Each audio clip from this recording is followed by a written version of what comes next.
in the hospital realizing he's seen a lot, but he's missed a lot. And you do. If you're a 6 and 10 guy, you miss dinners with your family. You don't put kids to bed when you are a 6 and 10 guy. And he missed a lot of that. He did not want to miss this. They've got a lot of work at Channel 3 too, and they've just lost their cameraman. So boy, the load was loading up, and I don't blame Mike Sadie at all, because that's a hard job. People don't realize how tough 6 and 10 news is. And so, Mike, I just wish you the very, very best in whatever you choose to do. Whoever gets you will get a good man, and we will miss watching you on the television. Before we make our picks, Landon, we've got to give away, and I'm going to do this. I'm going to do it to the third caller on the Sissy's Log Cabin listener line at 901-360-8255. Third caller, and I'm giving away 4 tickets to Memphis and Tulsa. So I want this for a family. A mom, dad, 2 kids, mom and 3 kids, dad and 3 kids, however you a mom, dad, uncle, and a nephew. All of that works for me. The third caller at 901-360-8255, you will get the tickets. 901-360-8255. That's 7 o'clock Saturday night. Simmons Bank Liberty Stadium. The Tigers try for their 10th win in a row. This Tulsa team, it's tempo again. They play the 9th fastest tempo. It's not quite as fast as Florida Atlantic, but here's 2 similarities.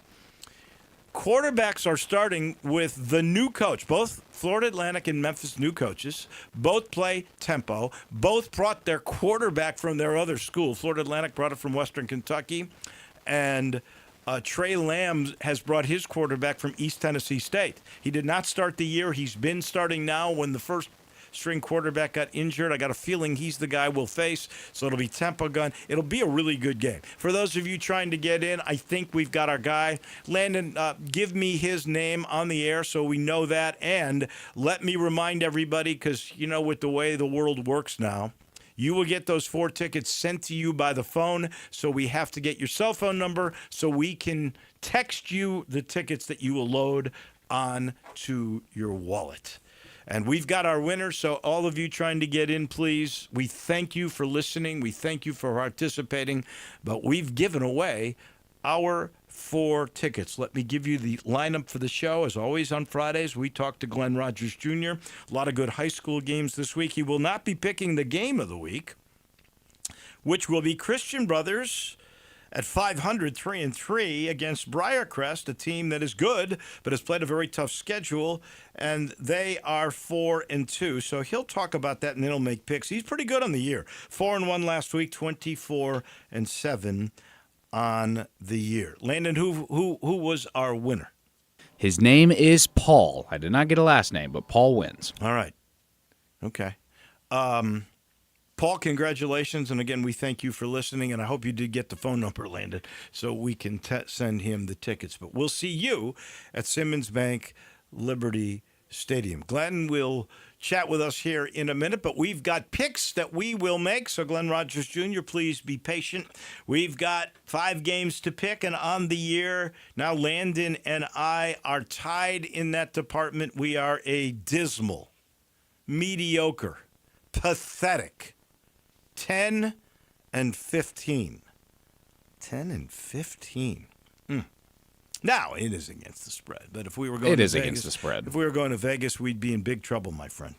That is for sure. Let's start with what I think is the most intriguing game, Vandy and Alabama. You remember last year, Vandy with the major upset. It was the coming out party for Pavia, the quarterback who's been a winner everywhere. There was a nice article about him in the Wall Street Journal the other day, because not only is he a very efficient, exciting quarterback to watch, but he's the guy that changed the junior college rule. He's the guy that got all these junior college players extra eligibility. His lawsuit was the turning point, and this is, I think, going to go on into perpetuity. So he's got to take on Alabama. The line on that is 11.5. And I'm torn. It's the toughest game, I think. One of the toughest to pick. I'm a believer in Pavia. I don't think Vandy can win this game. I think this is a new Vandy that you really have a lot of respect for sure.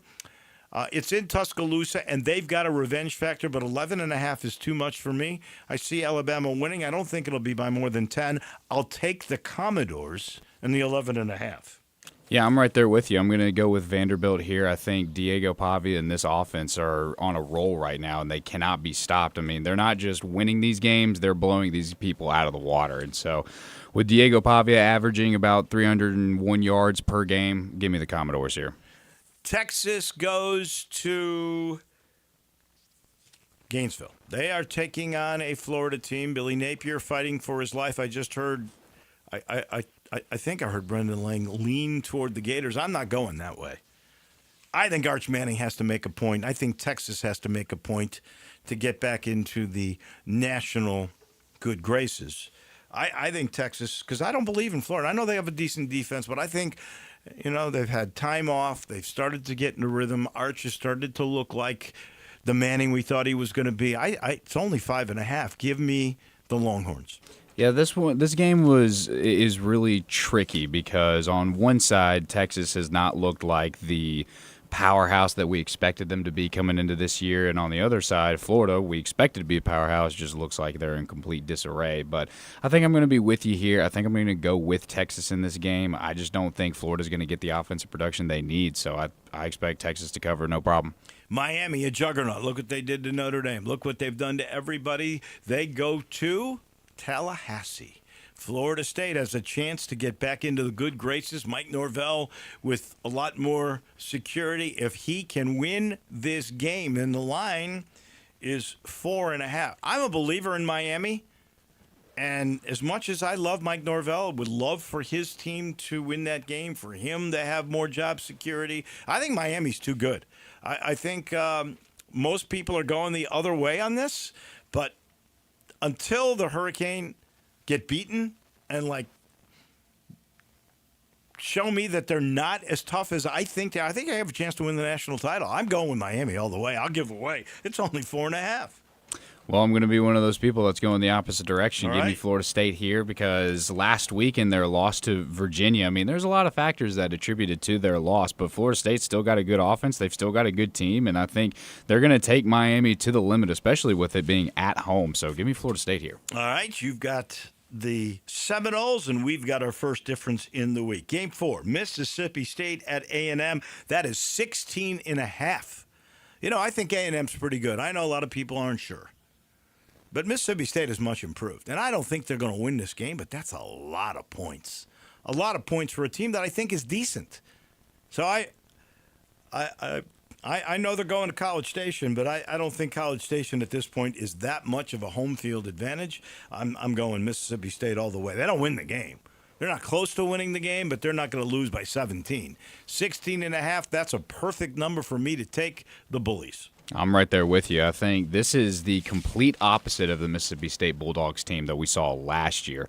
They're much improved. We just saw them take Tennessee to the limit, and they look really, really good. And that I agree. That's way too many points for this game. And I think home field advantage, yes, sometimes it can work, but I think Mississippi State goes in and definitely keeps this under that point range. All right, speaking of a lot of points, Notre Dame in South Bend has to give away 20.5 to Boise. Now, this is not your Boise State team of a year ago. There's no Ashton Genty, who, as we can see in the NFL, is the real deal. 20.5. But you know what? I started thinking about this. Notre Dame has to win every game, and they've got to win it big because they've lost twice already. They cannot afford a third loss, and I don't think they're worried about that. But I think each week they have to make points. And look what they did to poor Arkansas a week ago, and that was on the road.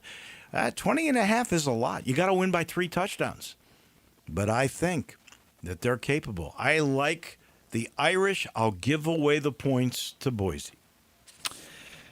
Yeah, this one is difficult as well. And I'm going back and forth between the two of them, but I don't know if if what we thought was a good Arkansas team with a high-powered offense and they blew them out of the water, I think Notre Dame continues that success, and I don't think Boise State is the Boise State team like you mentioned that we saw last year, and they don't have that star-studded running back there. So, yeah, I think I'm going to go with the Fighting Irish as well. So we only differ on one, which means there will be a new leader.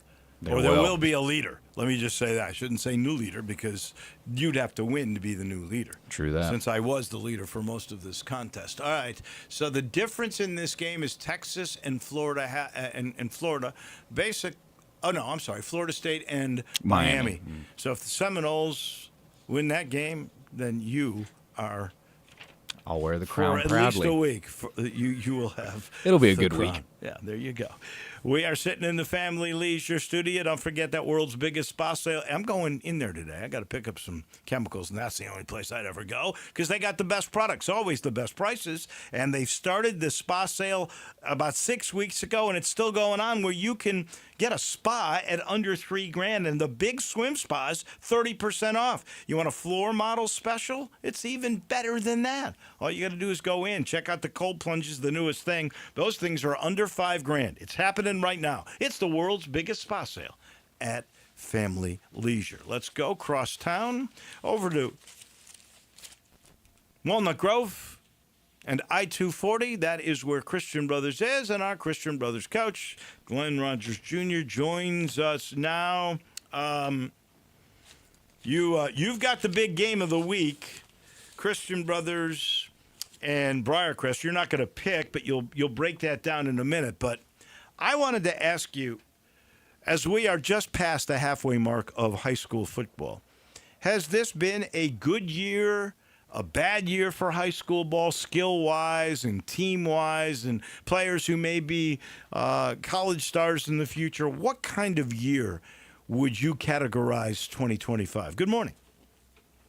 Good morning, Dave, on this Easy Beat Friday to you and all our listeners. And Dave, I would say this has been a very, very successful high school football season so far, just across the board.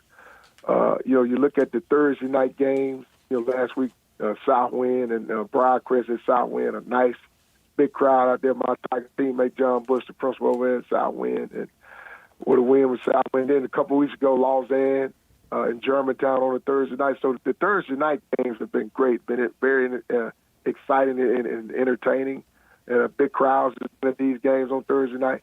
And then, of course, Friday nights. Everybody knows about Friday nights. The stadiums are packed. We love our football in the South here, and that's evident, but with the improvement of the teams as well. I'm curious. There's a few schools that seem to play, and I don't know why this is. They play musical chairs with their coaches. Bartlett is one of those, and now I know the last Bartlett coach, who was successful, was a heck of a coach. He went back. Yeah, Chris Smith. He went back to his alma mater. What was that in? It's either Arkansas or Alabama. Yeah, in Blytheville, Arkansas. Yeah. Blytheville, Arkansas. But Bartlett seems to have a new coach every year or two. White Station is the same way since Major Wright and his dad were coaches there. It seems like they get a new coach every year or two. And then Arlington's the same way. And look what this coach has done at Arlington this year. He's really changed things. Why do you think those schools, and there may be some others that you're thinking about, why do you think those schools change coaches so often?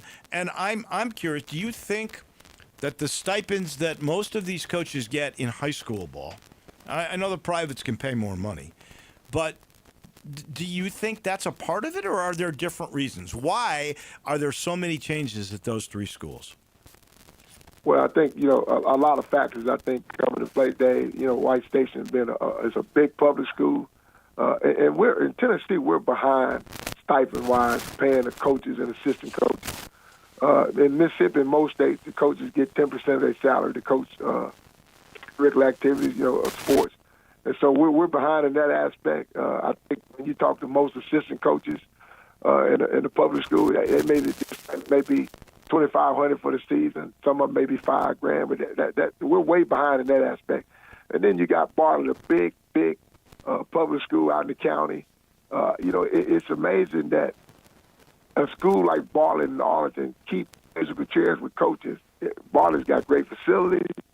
They got a great atmosphere. You and I was at that game last year when they played in the opening game. A great atmosphere, just a great community. And it's wonder why coaches just can't stick to that. Seems like a dream job for a coach.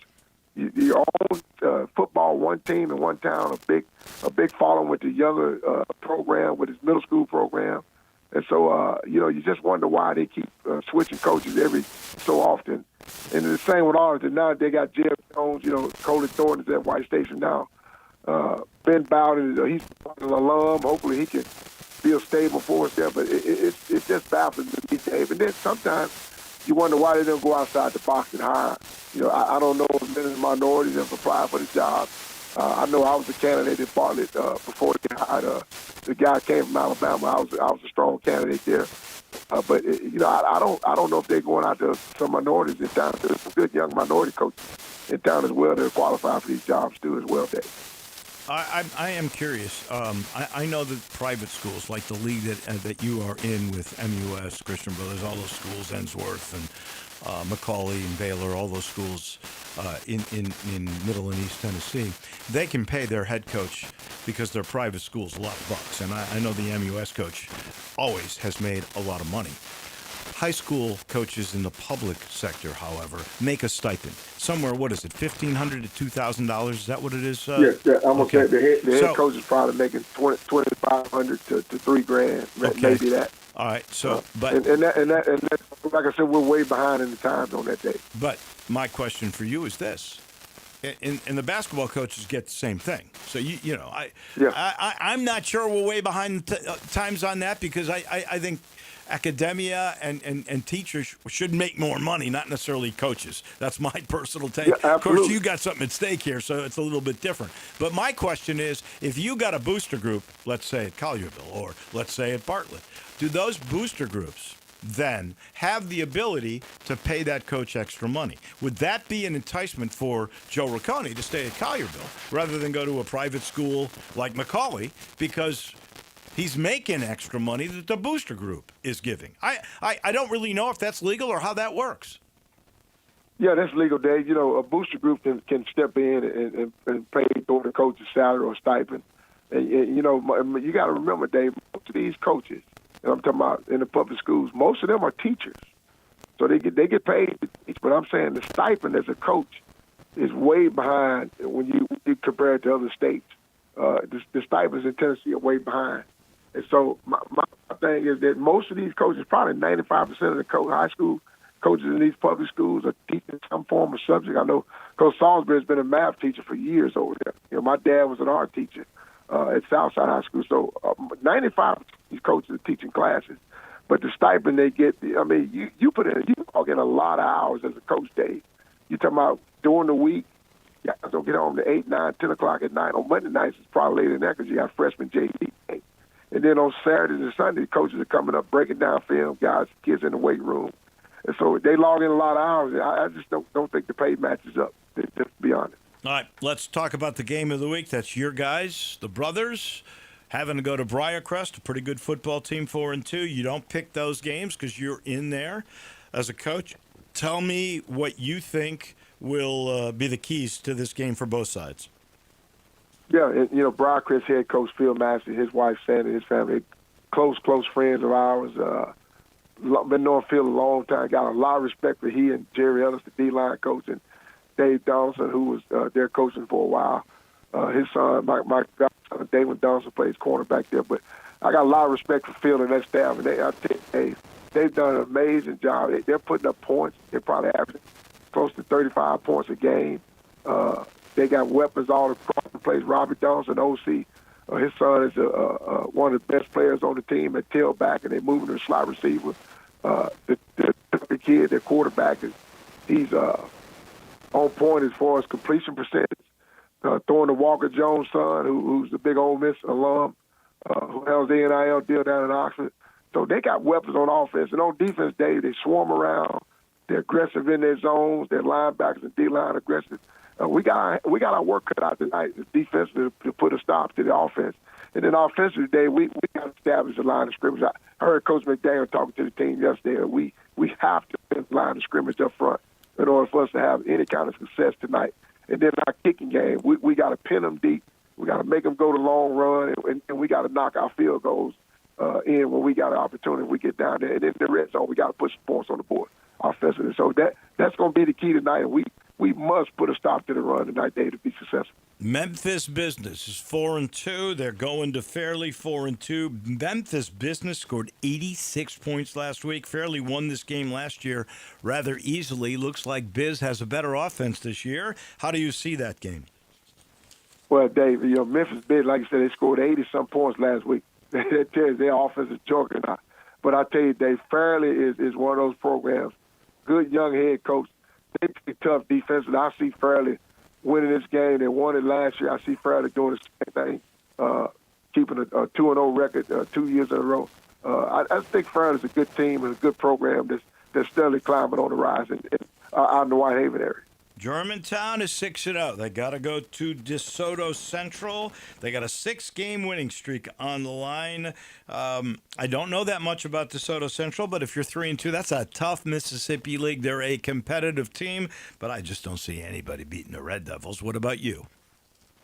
Yeah, Dave, I think Gene Robinson moves on to 7-0 tonight. It'll be a tough contest. DeSoto Central, a lot of good athletes, a lot of talent. Down in northern Mississippi, one of the fastest growing areas in the United States. But I think Gene, too many weapons, too stout on defense. I think Germantown moves to 7-0, and Gene, and it keeps his troop marching toward their state championship goal.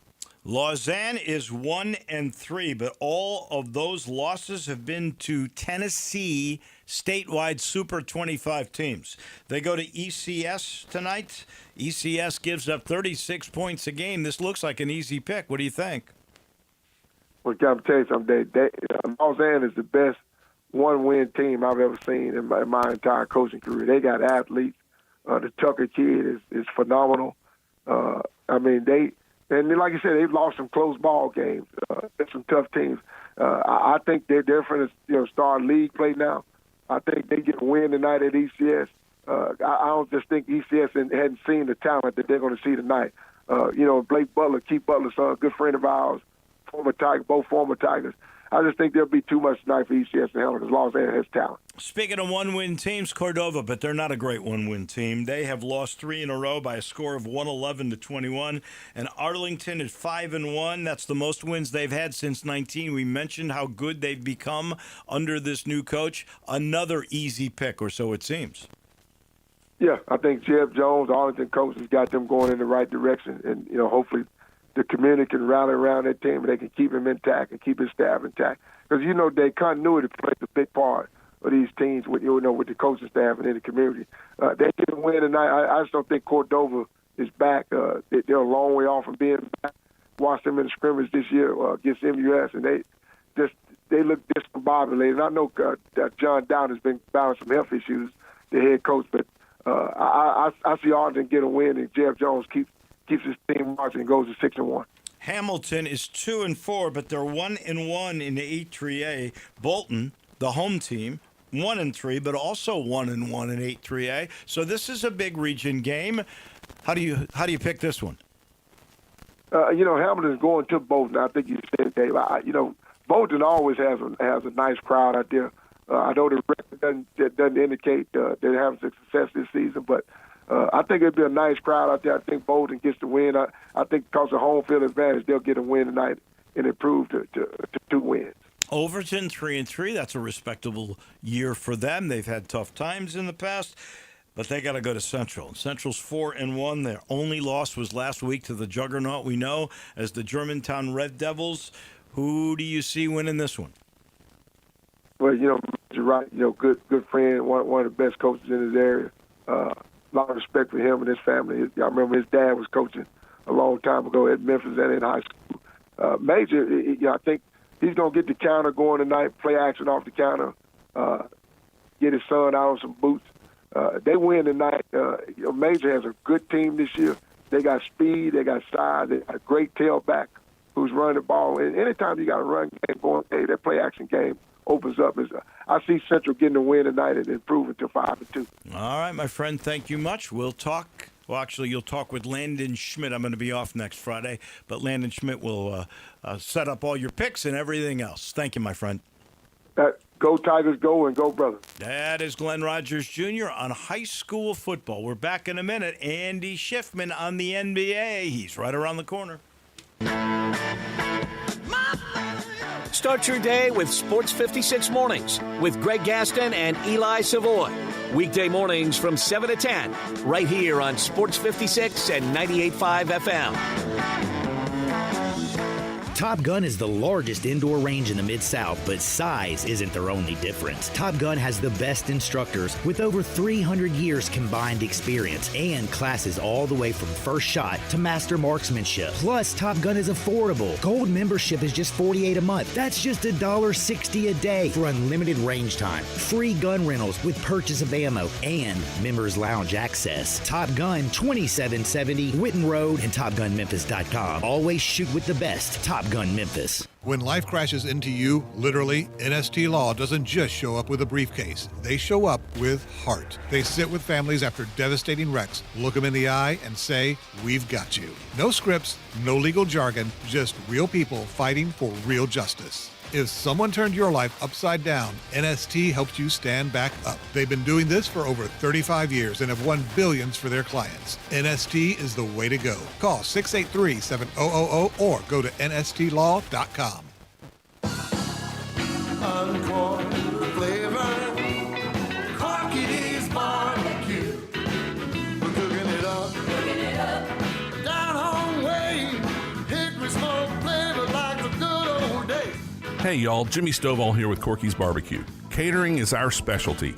Memphians have trusted Corky's to cater their events for 40 years because we make it easy for you and delicious for your guests. Whether it's 50 people or a crowd of thousands, our experienced team comes to your location, sets up, serves, and ensures everyone enjoys a Corky's all-you-can-eat barbecue buffet starting at only $7.99 per person. You can't beat it. With 40 years of experience, it's easy to see why customers choose Corky's time and time again for all of their catering needs. Visit Corky'sBBQ.com to book us for your next party. Encore flavor, Corky's barbecue. Ole Miss Rebel Yell is back. The Rebel Yell Hotline Radio Show is back on WHBQ Sports 56 and 98.5 FM. Every Monday night at 6, hear the latest news on your Ole Miss Rebels with Yancey Porter with 24/7 Sports, former Ole Miss defensive tackle Mike Fitzsimmons, Gordon Ford covering SEC Sports Call, and former Ole Miss baseball announcer Gary Darby. From kickoff to free throw to extra innings, your Ole Miss Sports on the Rebel Yell Hotline Show right here Monday night at 6 on Sports 56 560 AM and 98.5 FM, your Mid-South sports station. Now back to Wolo and Friends on Sports 56.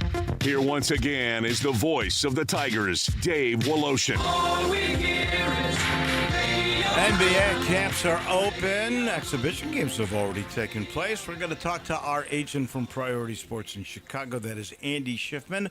Brought to you by Southern Security. Need cash? You can refinance your auto loan with Southern Security. You'll have no payment for 60 days. Southern Security will finance up to 115% of the current value of your vehicle, and they'll do it for up to 72 months. To find out how you can put more cash in your pocket, call. It's easy. They can actually talk to a human being at Southern Security by calling 901-452-7900, or you can go to the website, southernsecurity.org. Southern Security, that's your home team credit union, voted the best credit union in the last 6 years. Federally insured by NCUA. They're your guys. Southern Security. Andy Schiffman. The NBA is right around the corner, but we got a little controversy in the WNBA. One of their stars from the Minnesota team that has been really good the last few years, that would be Nafisa Collier, made some very derogatory statements about leadership, and in particular, the commissioner, Kathy Engelbert. She quoted her as saying that that there was really no contribution to the W that Caitlin Clark made, but that Caitlin was making $16 million off the court because of the WNBA. Everybody, including Caitlin Clark, is now taking a shot at the commissioner.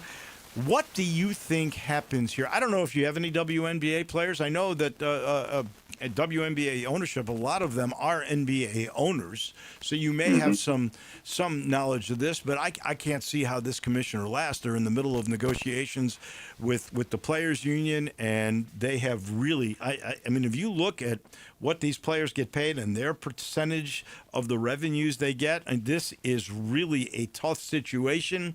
They've just increased not only popularity and television ratings, they got a new TV deal, they got 6 new teams coming in over the next few years, and they haven't really been willing to share this with the players. I can't see how this continues. Give me your breakdown of it. Morning, Dave. Yeah, I think that the comments made by Nafisa were a little bit of posturing because, as you mentioned, they're in the middle of these negotiations for a new collective bargaining agreement. The deadline, I believe, is the end of this month. And I have just heard from talking to different people around the NBA, because I and Priority do not yet have clients in the WNBA. I think that'll be changing the next few years, though, because of the growth and the evolution of the league. I do think that, look, I think you could very well see a lockout. And obviously they're in the middle of the finals, so this would be going into the off season. But I think the two sides are very far apart, and these comments definitely do not help.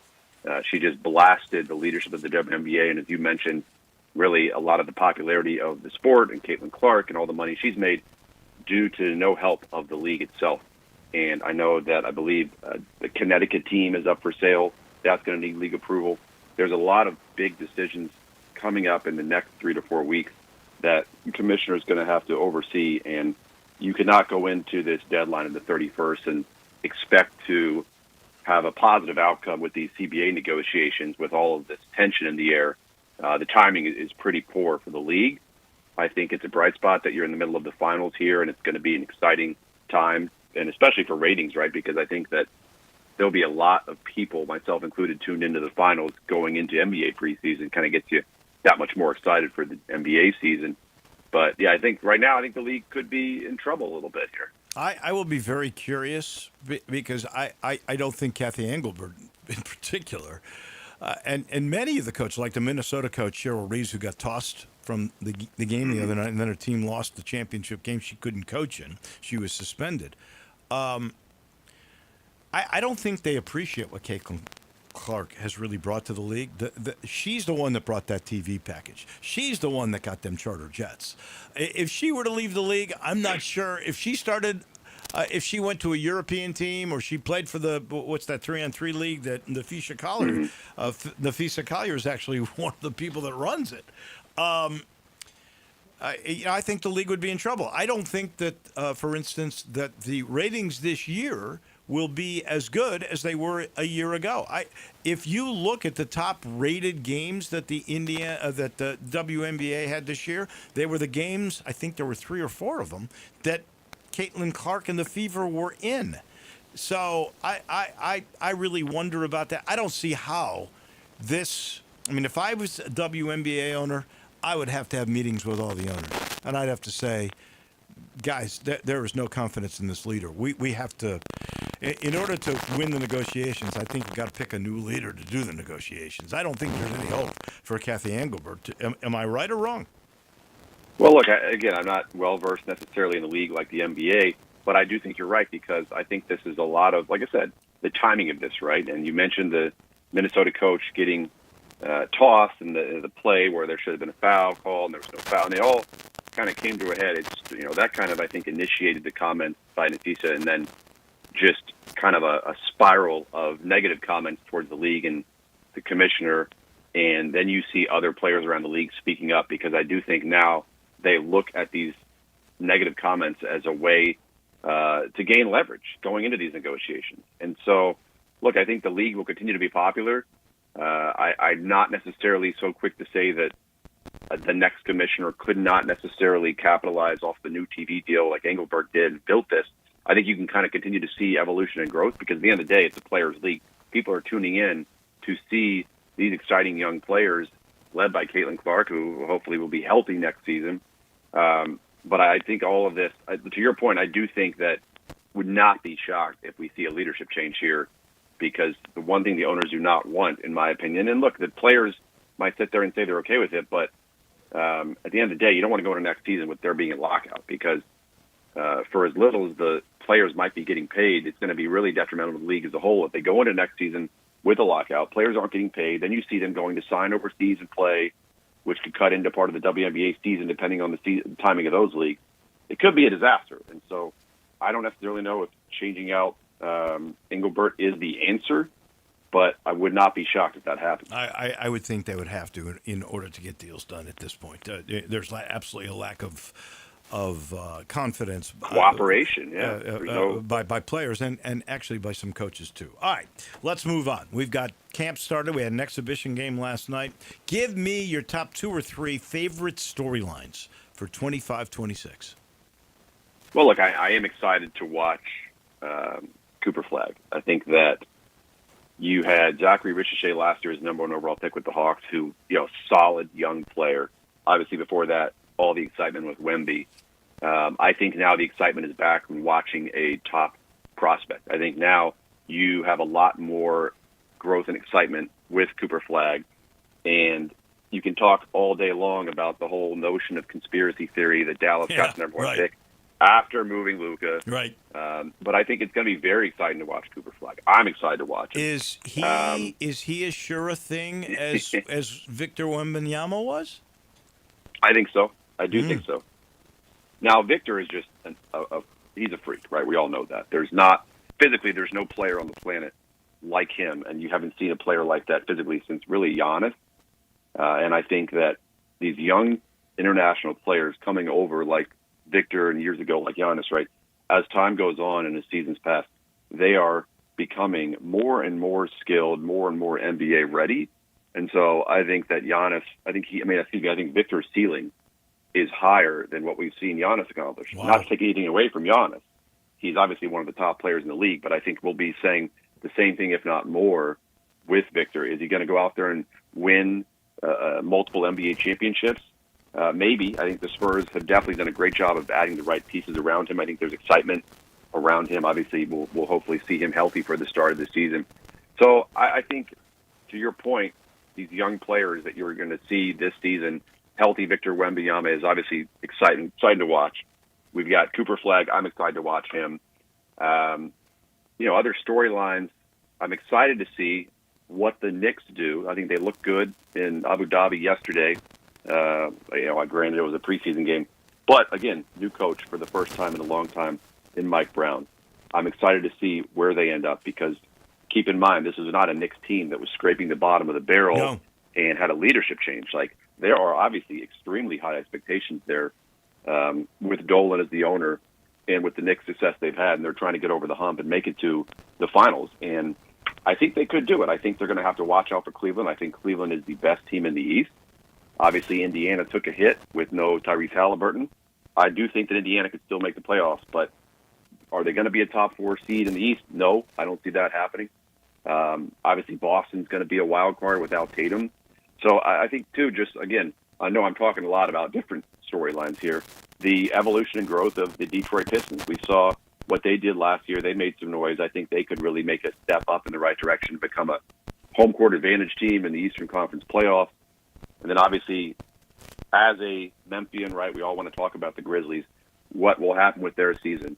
I don't see them overcoming the Houston Rockets or the Thunder. I do think the Thunder are still tops in the West. I think they could be a top 4 team in the West if they remain healthy, right? That's what it all comes down to. So I'm excited to watch them. We've got multiple clients on the Grizzlies. Obviously, Zach Edey, who's going to start the season out. Same with Brandon Clark, Cam Spencer. And then we've got Ty Jerome, who was the Grizzlies' big off-season acquisition, who had a great season last year in Cleveland. So I think fans are going to like watching him alongside Ja.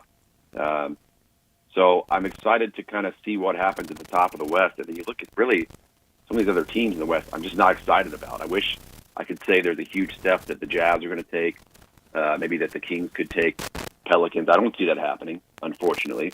I think the one team to keep an eye on, kind of these teams that really are not talked about, is Portland. They've made huge strides throughout the last couple of seasons. They are the one team in the West for me, Dave, that I kind of keep an eye on that could kind of continue to grow and all of a sudden maybe make the playoffs this year or make a play-in game this year. And then a year from now, we're talking about them as maybe a top 6 to 8 team in the West. And also the other team too, if they're healthy, again, it's all about health. I really like the Clippers. Lakers just really don't get me overly excited. Same thing with the Suns. So I think the ones out of the West to watch really are Memphis, Denver. Obviously, I think Minnesota could be there, OKC, and Houston. Well, so you obviously think Ja's better than the 33rd best player in the league, according to one of the writers at ESPN. We'll talk about that and a whole bunch more. Well, actually, you'll talk with Landon Schmidt next Friday. I'll talk to you in 2 weeks. Thank you, my friend. I appreciate it so much. And it's almost here, so it's going to get a lot more fun. Absolutely. Thanks a lot, Dave. That's our man. That's our agent from Chicago, Priority Sports. That's Andy Schiffman. We take a break. Tiger Hoops on the docket next. Munzie will end our week, as he always does, right here on Wolo and Friends. You have opinions? I think it's over. Of course you do. I don't think it's that simple. Everyone does. I got all the answers. Hit us up on the Sissy's Log Cabin listener line at 360-8255. I'm Gary York. I'm the service director at Lexus in Memphis. Our service department wants to be more than just a place where you get your oil changed. We do glass repair, windshield replacement, recalibration of your camera and sonar systems, even wheel repair, tire replacement, all the things you would expect from a luxury automotive dealer. Please check out our website. You can schedule your appointment, check out our specials, hours of operation, or if you'd like to do it in person, please reach out to one of our associates at 901-271-5199. Do you know one of the best things you can do for your employees or family's health? Provide Arctic Clear bottled water. Arctic Clear bottled water is your locally owned and operated bottled water provider. Arctic Clear is 100% natural spring water with free delivery and setup, dependable service, and no long-term contracts. What an easy choice. Call Jeff Manus today, 901-382-2363, or visit arctic-clear.com. Arctic Clear bottled water. Call now, 382-2363. That's 382-2363. Hey, everybody out there. Walker Taylor with Germantown and Collierville Commissary. Football season is upon us. Nothing better for your next tailgate party than a barbecue buffet spread provided by the Germantown or Collierville Commissary. Catering, self-serve or full, is a specialty of ours. No party too small, no party too large. You can check out our pricing and the items we feature at commissarybbq.com. Holidays will be upon us soon. At our Collierville location, we have a party room for 30 up to 100, perfect for family, business, or church functions. We also have a patio at the Collierville location, perfect in the fall for enjoying football and eating barbecue. Monday through Friday at the Collierville location, we also offer an all-you-can-eat buffet featuring barbecue pulled pork, ribs, fried chicken, and catfish. Each location also offers a $10.95 lunch special, a sandwich, a side, and a drink. Please come visit us at the original in Germantown by the railroad tracks or our new location in Collierville at Houston Levy and Poplar. And as always, go Tigers go. Drivers who switch and save with Progressive could save hundreds. With that kind of money, you could go big time. The next time you're out to dinner with friends, you can order the shrimp cocktail for the table. And maybe you'll realize it only comes with 4 shrimp after you've already given away 3, but that one shrimp will be so good. And if you switch and save hundreds, you could get shrimp all the time. Switch to Progressive and you could save big time for shrimp. Progressive Casualty Insurance Company and affiliates, not available in all states. Potential savings will vary.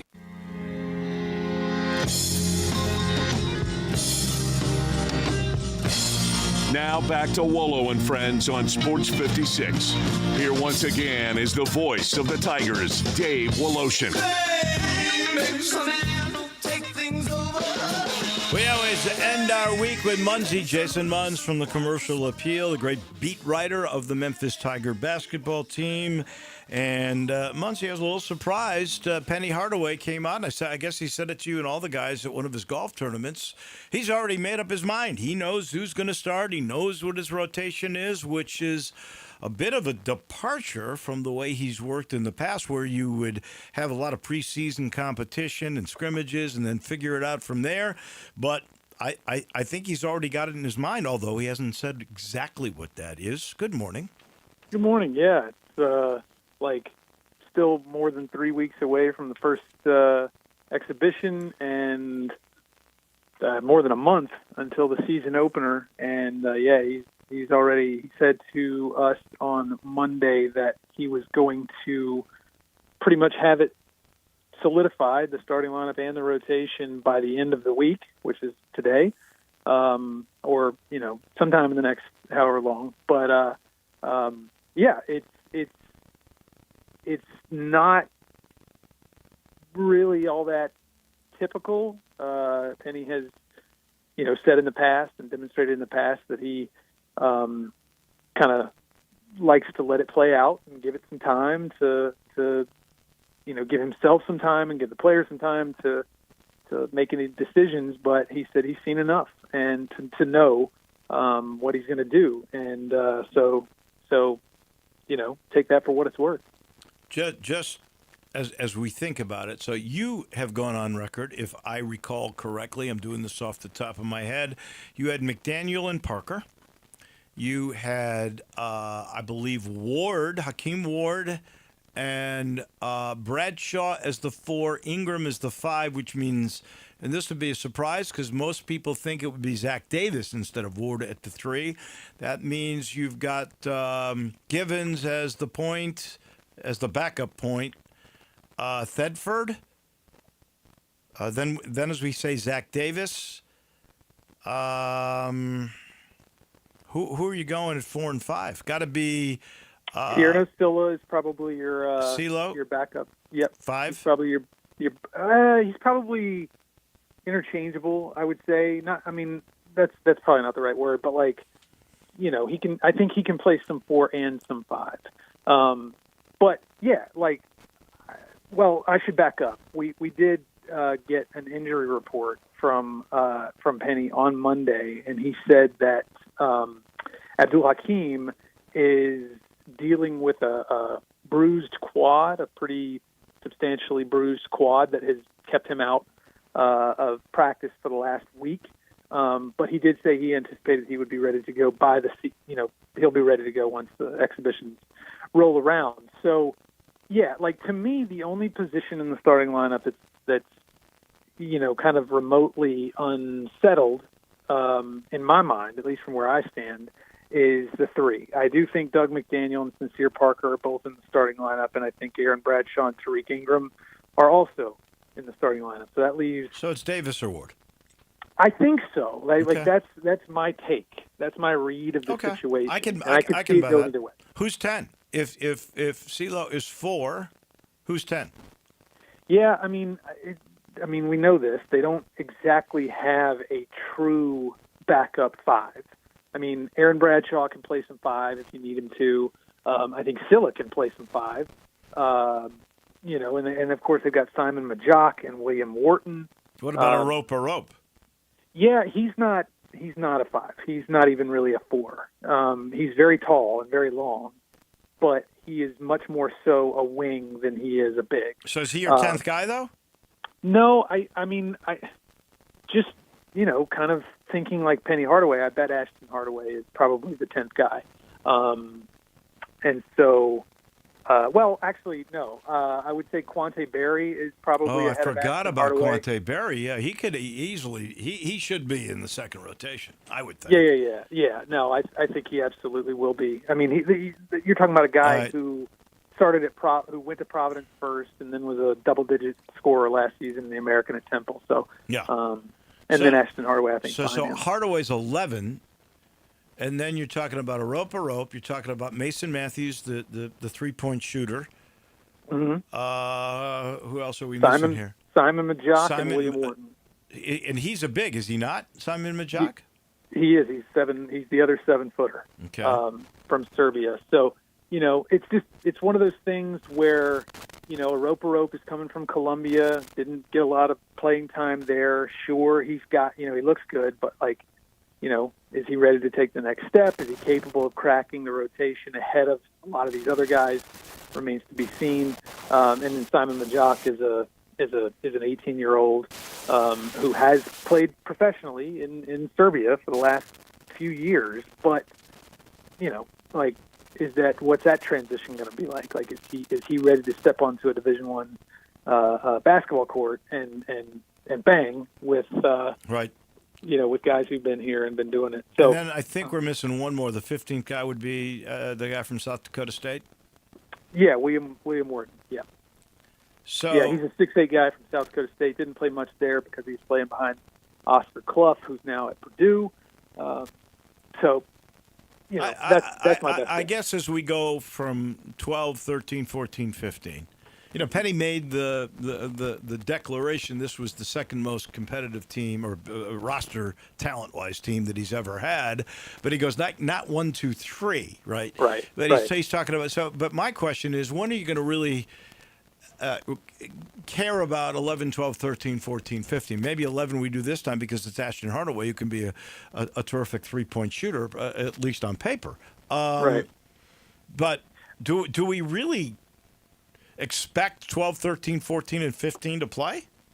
I don't. I mean, not much anyway. I mean, obviously, barring injury, it would have helped to have options, 12, 13, 14 to 15 options last season when things got dicey from an injury perspective. But I don't, if everything goes the way they want it to, then I doubt there's going to be very many minutes for players that far down the roster. But I'm not going to argue with Penny Hardaway when he says that, the way he explained it, I think what he was saying was that while the top 3 or 4 players on the current roster may not be as good as the top 3 or 4 players from last year's roster or the year before's roster or any other roster, like the 9th or 10th or 11th guys on this current roster, comparing those guys to the 9, 10, or 11 on pretty much every other roster he's ever had, that those guys are better than the 9th, 10th, and 11th options on his previous rosters. So, when you take it, when you look at it like that, I think he's actually got a pretty good point because, again, we are talking about Julius Thedford, Quante Barry. You're getting down toward the end and you're talking about guys like that. Yeah, That's pretty good. Barry is a good player, and I can't believe I've forgotten all about him. All right. He's made up his mind about his rotation and his starters, but he hasn't made up his mind about assistant coaches. I think you said there'd be 2, one full-fledged assistant to replace a really good one in Nolan Smith, who was maybe he was the third coach, right, behind Penny and Mike Davis. I would say Mike Davis is 2. Nolan Smith was 3, so you got to find that kind of a guy. And you had mentioned sort of a Cody Topper type, an analytical guy. We haven't heard about any new coach yet. Time is ticking. It's October 3rd. The first exhibition game is basically 24 days away, 3 weeks away, 3 and change. Yeah. When's he going to make an announcement here?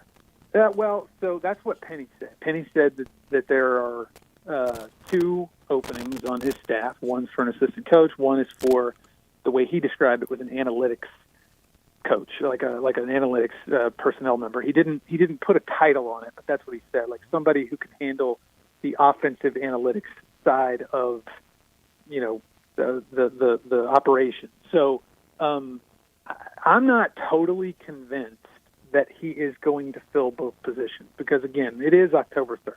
And, how much do you want to be adding to the mix this late in the game? I do know that, there had been some whispers here and there, like, is Penny actually going to fill these jobs at all? I think that he will at least one of them. I'm not saying he won't do both, but I think he's going to get at least one of them done and relatively soon because, as you said, the clock is ticking. You don't, time is of the essence. You do not want to let this drag out any longer than you have to. And so I do think that, he got caught sort of not off guard, but like he had to handle the Tariq Ingram stuff as it sort of gained momentum when the NCAA gave him his extra year. That moved to the front burner, so he had to handle that. Otherwise, if he didn't, if that hadn't come to the surface, then I'm not sure that we'd still be talking about the openings. Yeah. But yeah, I think right. I do know there's movement. I think we're going to get something done here relatively soon. We got 30 seconds. There were a lot of names tossed out earlier. Give me a name. Anybody you think he could be leaning toward? I mean, there are candidates. I'm reasonably confident. There's one name that had been mentioned publicly by like one of those social media burner accounts, Todd Day. Right. I've not heard that name in a while, so I don't think it's going to be him. I think what we're looking at is probably somebody who's been doing college coaching for quite some time, a veteran. or we could also be, knowing Penny, we could also be looking at somebody who's got some NBA experience. Huh. Well, you've run the gamut on that one, my friend. As always. Nobody with any high school experience. There we go. Thank you, Jason. I appreciate it. Okay, we'll chat next week. Thank you. That is Jason Munz from the Commercial Appeal. He's brought to you by Sheldon.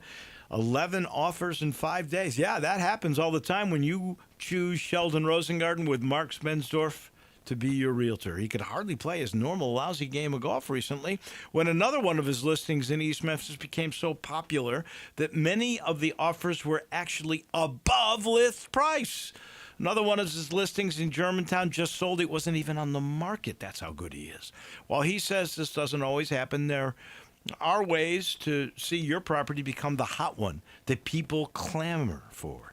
So being a part of a nationwide relocation network, that helps. And he's got that highly successful strategic marketing program that always means the difference in what you make and when you make it. So if you know someone who's thinking of selling, interview 2 or 3 real estate brokers. Make sure Sheldon is one of them. Find out what they say. When you want the job done, you call Sheldon. You can get them either way. MemphisRelocate.com or 483-0546. That'll do it for us this week.